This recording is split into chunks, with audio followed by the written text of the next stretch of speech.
technical things here, but Yes. I think people like to know real examples if you have any. Okay. That Well, you can talk about. with life insurance, first let me just explain. Again, the preliminary injunction is something that both parties have to follow during a divorce case. And when that's in effect, you are not allowed to make changes to life insurance, meaning you can't cancel it and you cannot change the beneficiary.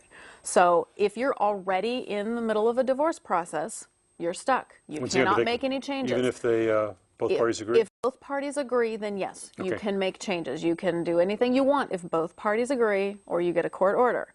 Before a divorce process, you can make changes. So if people want to make changes to life insurance, they need to do it ahead of time, not during the divorce process. Actually, in life insurance, I've seen that occasionally, and I'm not sure if I recall this. Sometimes the companies won't let you take a spouse off, or is that the IRA? There's some things where you have It's trouble. retirement plans. Retirement plans? Yes, there are retirement plans. I mean, I had a case recently where someone passed away during the divorce process and had a retirement plan. And he did change the beneficiary to remove his wife before the divorce started. So it depends. Some retirement plans, you can make changes, others you're not able to. Usually it's 401ks where you've got a company involved where you can't change it. But an IRA that maybe is just held with a brokerage firm, it's easier to change sometimes. You got to be careful changing names. We had a case once where the person put the names down wrong, and then it wasn't clear which the first wife or the second wife or who had the beneficiaries were. So be careful on that one. Yes. Before we forget again, let's go back and show you where you can be reached on the screen. So it's important to do that, and because this is a very technical area, very important one, then you really should make sure you get good professional advice when you're doing this. Yes.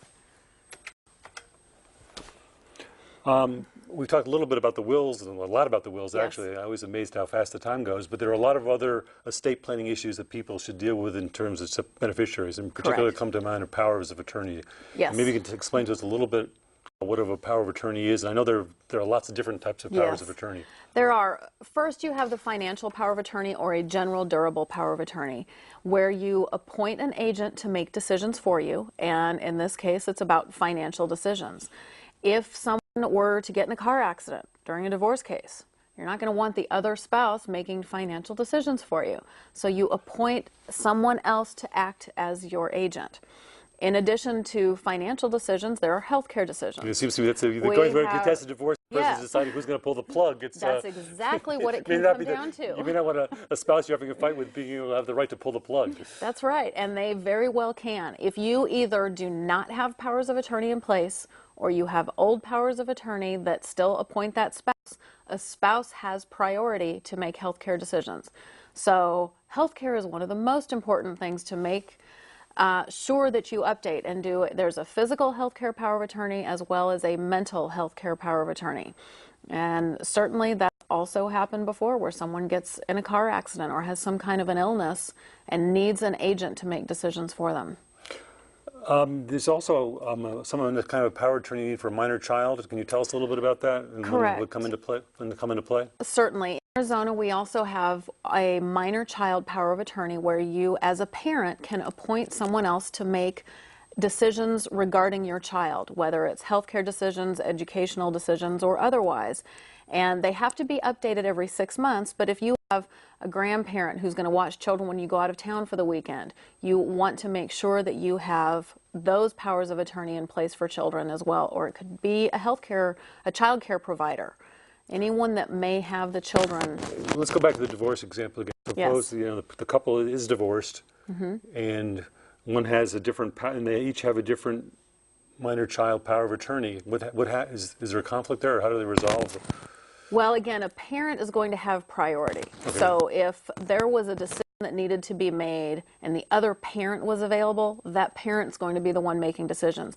But let's say you have someone who's divorced and remarried and the child is with them, and say it's dad with a stepmother, and dad goes out of town and child falls, and stepmom needs to take the child to the hospital. That would allow those types of decisions to be made. Now, certainly, if mom is available, then she would be the one to make them. But there are times when both parents may not be available, and if there's an agent that steps up, that person's likely going to be able to make decisions if they've got the power of attorney. Maybe it's too far-fetched, but is it possible it's again that there would be two conflicting, mom has one person, they're both out of town, and they... It's possible, but the likelihood is that whoever has the child is going to come in with the power of attorney and say, I can. Which has raised a good make question. that. In some of these situations when we're dealing with children, is it a good idea for the parents to sort of talk about these kind of things so you Yes. don't develop some of these things? Yes, certainly, as much as parents can coordinate, it's going to be much better for the Once again, children. these issues, which I think people are so in divorces, are fighting over so many other things Right. that they don't come up all that Right. often, but they certainly have serious implications. Yes, they do. But when you're dealing with the divorce cases, you counsel people to Yes. to do all these things. Yes, I do. And do that. That's the reason I'm glad you're on the Yes. show, is because I think these are just issues that Right. people don't think about. No, and it doesn't happen very often where you need to deal with these issues, but every now and then someone will die during a divorce. And if you die during a divorce, you're still married. You know, the divorce is not final until that process is over, Until until a judge signs a decree of dissolution. let's go back. That's an interesting one on that one. The couple. Let's use an example here. The couple is in the process of getting divorced. One dies. Right. Does the divorce action continue, or you're saying it doesn't continue? It will. Does. A divorce case will be dismissed. Now, if there's reason to keep it open, if there's some reason where it needs to stay open, someone can petition the court to substitute in for the party. It has to be done within 90 days, though. If that does not occur, a divorce case is going to be dismissed. So. Okay, so it's.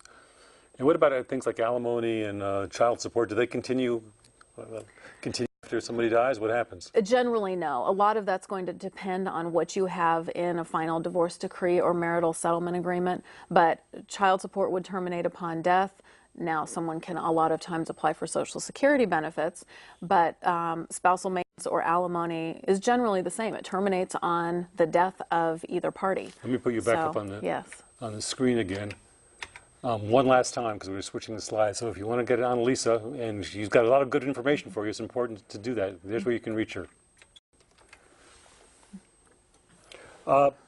Where do people, once again, it seems to me a lot of people have these important documents, and maybe once again with a husband and a wife, they know where the documents are. They're in the shoebox in the bottom of the closet or something like that. What should people do with all these important documents to make sure they spend all the time drafting the documents, Right. spending lots of time with attorneys doing it, and then you got to be able to find them? Well, either you keep it with the attorney, who generally would have a fireproof safe to keep documents, or you need to keep it somewhere fireproof. Some type of fireproof safe. Generally, a safe deposit box where you're the only signer is not a good idea, because a bank would often close a safe deposit box upon someone's death. So somewhere fireproof, and if you don't have somewhere fireproof, with the attorney who prepared the documents. I think I know the answer to this question, but it seems to me with the advent of the internet at this point, and we've got to watch the time. We've got about a minute and a half, All right. a little bit less, almost the last one. You get a lot of forms on the internet now. A lot of people do this stuff. Is that a good idea to go on and do one of these form wheels and do it that way? No, it is not. There are so many state-specific rules and things that you need to follow. It's always a good idea to use an attorney to prepare them. See, I told you it was going to go fast. Last question. We're less than a minute left, and Yes. I got to close down. But how do you get a right attorney? How do you get the right person to help you with this? Well, one thing that you mentioned at the beginning is finding someone that's a certified specialist. You can go through the state bar of any state to find people that are specialists in that particular state, and word of mouth. A lot of times people have experience with good attorneys. Well, Annalisa, this has been a true pleasure. I've learned a lot, and I always think I know a lot, but always something for me to learn. I want to really thank you very much for being our guest. And once again, we've given you information, so if you need to get in touch with us, one last time, we'll put the titles on the screen so you can get us and do that. And I want to thank you very much for a very enlightening and very helpful program, and important issues for people to realize. So once again, thank you very much. Thank you, Wally. You've been watching Divorce TV with Wally Marcus, and once again, you can watch us on YouTube at youtube.com/Divorce TV.